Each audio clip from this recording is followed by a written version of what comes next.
Assalamualaikum warahmatullahi wabarakatuh. Perkenalkan, nama saya M. Fatur Rizky, NPM 2333117.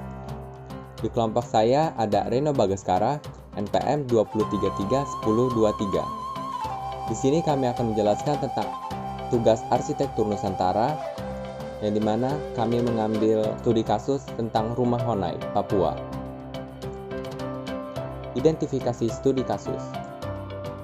Nama bangunan Rumah Honai. Lokasi, Honai adalah rumah tradisional yang dibangun oleh suku-suku yang hidup di pegunungan tengah Papua, seperti suku Dani, suku Lani, suku Yali, dan suku-suku lainnya.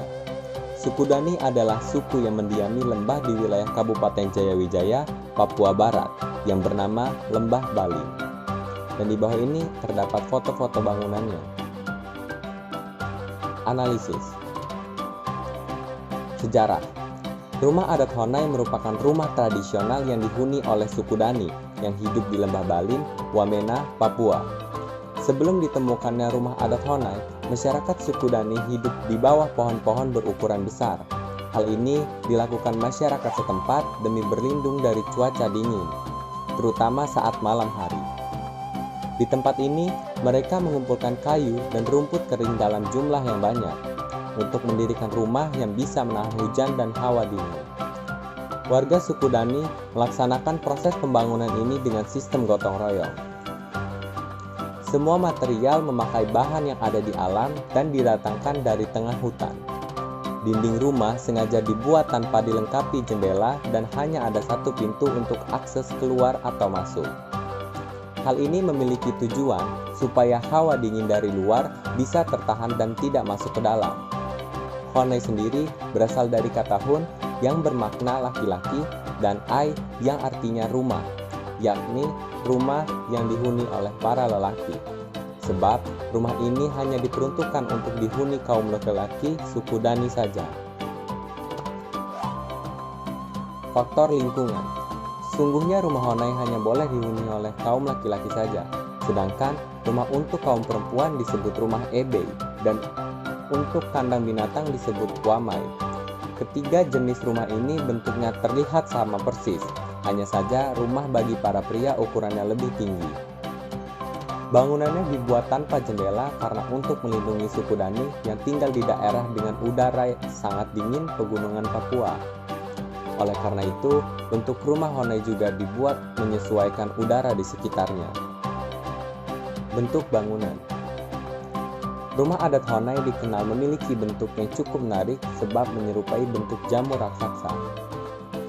Sebenarnya, bentuk ini sangat dipengaruhi oleh kondisi geografis alam sekitar yang terkenal dengan cuaca yang dingin. Bentuk yang membulat ini hanya difungsikan untuk menghalau hawa dingin tersebut, tanpa pertimbangan fungsi lainnya. Ornamen dan simbol. Rumah Honai merupakan simbol kepribadian dan harga diri penduduk suku Dani yang harus dijaga oleh keturunan atau anak cucu mereka di kemudian hari.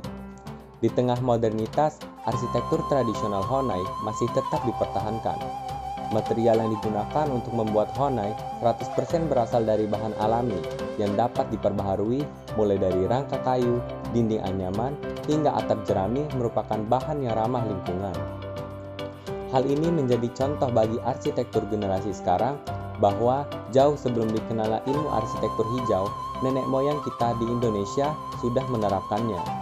Meskipun terlihat sederhana, ternyata rumah adat Honai menyimpan berbagai filosofi yang sudah diwariskan secara turun-temurun oleh nenek moyangnya. Fisik rumah Honai berbentuk melingkar. Hal ini mencerminkan nilai-nilai kesatuan suku Dani yang harus dipertahankan dalam mewariskan budaya nenek moyang. Bentuk melingkar ini juga bermakna supaya warga suku Dani tetap sehati, sepikiran, serta memiliki tujuan yang sama dalam menyelesaikan berbagai pekerjaan. Tak berhenti di situ, bentuk bulat utuh dari rumah adat ini juga mengandung simbol martabat serta kepribadian suku Dani yang mesti dijaga turun-temurun oleh anak cucu yang akan datang. Lantai rumah Honai yang hanya beralas jerami dan rumput kering mengilustrasikan kesederhanaan hidup suku Dani. Simbol ini mencerminkan keyakinan hidup suku Dani yang tak pernah mati, tetap kuat, kritis, dan terus mandiri. Material bangunan. Material yang dipakai dalam pembangunan rumah adat Honai 100% mengambil dari alam.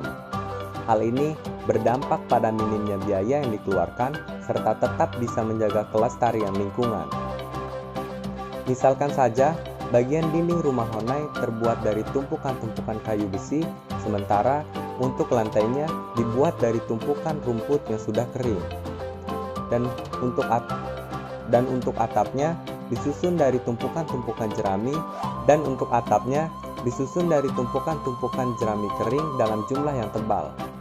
Sebagai pengikat, suku Dani memakai tali atau rotan yang diambil dari hutan. Kesimpulan, Honai adalah rumah adat dari Papua, pada khususnya di bagian pegunungan. Papua terkenal dengan budayanya yang beraneka ragam dan bahkan sebagian dari masyarakatnya masih memegang kuat kebudayaannya. Rumah Honai memiliki bentuk dasar lingkaran dengan rangka kayu berdinding anyaman dengan atap kerucut yang berbentuk dari jerami. Dinding rumah terbuat dari kayu yang disusun berdiri memiliki satu pintu pendek dan tidak berjendela. Tingginya 2,5 meter, yang jika dilihat dari udara terlihat seperti jamur. Alasan Honai dibangun sempit dan tidak berjendela bertujuan untuk menahan hawa dingin pegunungan Papua. Selain itu, di tengah-tengah rumah Honai ada tempat pembakaran api unggun yang juga berfungsi sebagai penghangat. Menariknya, meskipun mungil, di dalam rumah ada dua lantai dengan fungsi yang berbeda. Lantai pertama sebagai tempat tidur dan lantai kedua untuk tempat bersantai, makan, dan aktivitas keluarga lainnya. Bahkan pada malam hari, tepat di bagian tengah pada lantai terdapat galian tanah yang berfungsi sebagai tungku. Selain sebagai penerangan, bara api juga bermanfaat untuk menghangatkan tubuh. Selain berfungsi sebagai tempat tinggal, rumah Honai juga berfungsi sebagai tempat menyimpan peralatan perang atau berburu, tempat melatih anak laki-laki agar menjadi orang yang kuat saat dewasa nanti sehingga dapat melindungi sukunya. Tempat untuk menyusun strategi perang, juga tempat menyimpan segala simbol dan peralatan warisan leluhur. Sesungguhnya rumah Honai hanya boleh dihuni oleh kaum laki-laki saja, sedangkan rumah untuk kaum perempuan disebut rumah ebe, dan untuk kandang binatang disebut wamai. Ketiga jenis rumah ini bentuknya terlihat sama persis, hanya saja rumah bagi para pria ukurannya lebih tinggi. Sekian presentasi dari kami, lebih kurangnya kami mohon maaf. Wabillahi taufiq wal hidayah. Wassalamualaikum warahmatullahi wabarakatuh.